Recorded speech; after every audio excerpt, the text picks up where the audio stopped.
সুফি হয়েছিস রে পাগলা, যে তুই এখন কাওয়ালির নামে, নবী প্রেমের নামে, ইশকে রাসূলের নামে, মিলাদ নবীর নামে বিভিন্ন। এই 24 সালে বাংলাদেশ নতুন করে স্বাধীন হওয়ার পরে ইউনিভার্সিটির কলেজের স্টুডেন্টদের মাঝে ইসলামের প্রতি দরদ অনেক জেগে গিয়েছে।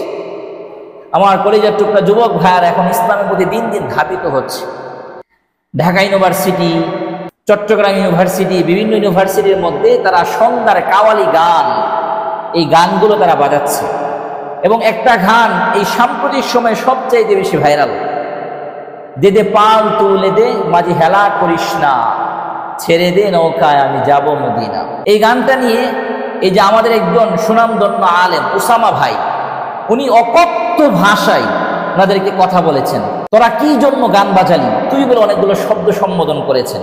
ভাই কিছুদিন আগে ওখানে ব্র্যান্ডের শিল্পীরা গান গাইতো, নাচানাচি করত, ডান্স হইতো।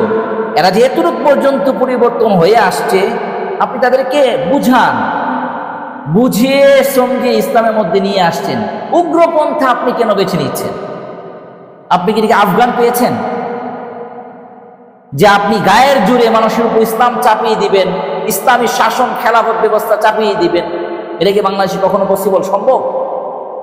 তুই এটা তো এত অশ্লীল বা এতটা অভদ্র ভাষা ইসলামের হতে পারে না। আপনি কি এইভাবে ইসলাম প্রচার করতে কে বলেছে? ইসলাম প্রচার করতে হবে মানুষের মাঝে ভালোবাসা দিয়ে, মন উজাড় করে, সুন্দর সুন্দর কথা বলে, উগ্রপন্থা অবলম্বন করে নয়। বাংলাদেশে কিছু আলেম আছে, নাম বলবো না, ওনাদের ধারণা, ওনাদের বক্তব্য শুনলে বোঝা যায় যে ওনারা চায় বাংলাদেশকে আফগান বানিয়ে ফেলবে, খেলাফত ব্যবস্থা এখানে চালু করবে। এটা কোশ্চিনকালেও সম্ভব না। আফগানিস্তানের ভৌগোলিক অবস্থান আমাদের ভৌগোলিক অবস্থান এক না। আফগানরা পাহাড়ের মধ্যে ঢুকে পাহাড়ের গুহার মধ্যে বসবাস করে, বছরকে বছর চাষবাস করে পাহাড়ে থাকতে পারে। আমাদের বাংলাদেশের অবস্থান কেমন? আজকে যদি কোনো একটা এলাকার মধ্যে সেনাবাহিনী ঘেরাও করে, যারা জঙ্গি সবাই মারা পড়বে, কিন্তু এটা আফগানিস্তানে কখনো হবে না। তাহলে এই ধরনের উগ্রপন্থা অবলম্বন করে কখনো ইসলাম প্রচার করা সম্ভব না। যাদেরকে দেখবেন যে ইসলাম প্রচার করার ক্ষেত্রে উগ্রপন্থা অবলম্বন করছেন, তাদেরকে ওখানে স্টপ করে দেন, সামনে যেন না আসতে পারে এই পদ্ধতি অবলম্বন করেন। ইসলাম প্রচার করতে হবে সুন্দরভাবে, যে বুঝে না তাকে বুঝিয়ে বুঝিয়ে।